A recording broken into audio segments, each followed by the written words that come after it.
सर्वांनी जर एखाद्याचा पाय मागं पुढे जर आपण निर्णय घेतला, आज आपण सर्वजण या ठिकाणी बऱ्यापैकी मला सगळी स्थितीत आपल्या गावावर प्रेम करणार, नावावर प्रेम करणार, आपल्या पाठीवर प्रेम करणार आहे. नक्कीच आपल्याला यश ही खात्री देतो.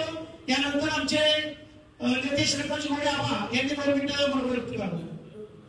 सॉरी नारायण सावंत सर या